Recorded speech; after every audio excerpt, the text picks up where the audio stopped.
5-Step Legal Research Strategy for the Advanced Legal Research course at Boston College Law School. Legal research is a series of choices.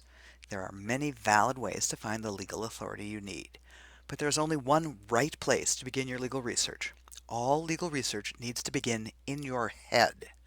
Think about what you are looking for, where it is likely to be, and what methods of research are likely to be the quickest way to find it.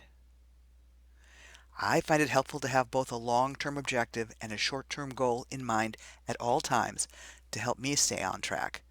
And since research is a recursive process, you should find yourself coming back to this step and changing some of your research goals and objectives as your research progresses and you learn more about the topic you are researching. Next, you need to make sure you actually understand the problem to be researched. It is not enough to know the facts, you need to understand them. The holding of a case is the application of law to the facts of that case. Don't assume anything. Look things up. When I was in law school, I had a summer job in a government law office.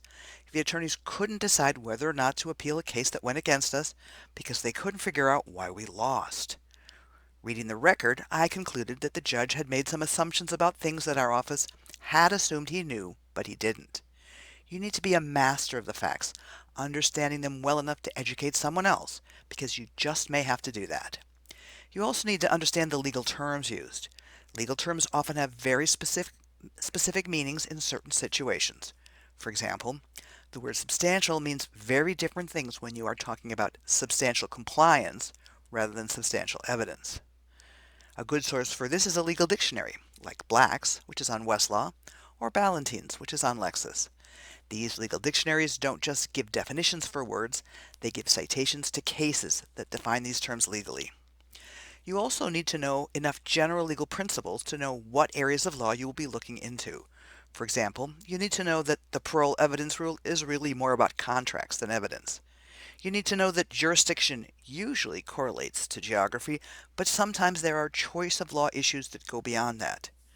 Part of this you get from law school, but sometimes you'll be researching issues you never studied in law school. In those circumstances, you can start with a very general source, like a legal encyclopedia or a Google search. Once you have clarified what you are researching, you now need to find the relevant binding primary authority that you will read, analyze, and synthesize to reach the legal conclusions you want to communicate to your boss, a court, or your client. Most lawyers begin with secondary sources, which help both with understanding and providing citations to binding authority. But sometimes you will begin with a known statute, regulation, or case, and will visit secondary sources primarily to help with understanding and interpretation. This is a very time-consuming process. You don't want to miss any binding relevant authority. The more you read what you found, the more your understanding will develop, and the better you will be at determining which authorities are useful and which you will want to cite. Everything that is relevant needs to be updated. Law is constantly changing at a snail's pace. Then one day, something different appears. Statutes and regulations get amended. Remember that even with an online code, it takes time for someone to translate legislative enactments or emergency regulations into the subject arrangement of the code. Courts can overrule older decisions or declare statutes unconstitutional or regulations beyond their delegated authority. Be sure to validate every case, statute, or regulation you rely on using a citator such as Shepard's, KeyCite, or BCite. Remember that citators are not a tool to tell you whether or not something is good law. They are a tool to alert you to cases you need to read to determine whether an authority you had hoped to rely on was still good law for that legal issue. Finally, you need to know when you are done. Because legal research is a recursive process, you will keep finding the same thing from different avenues of approach. Once you stop finding something new, don't look for that any longer. On the other hand, don't forget to approach your research task from the point of view of the other side. Are there affirmative defenses or limitations of liability that need to be considered?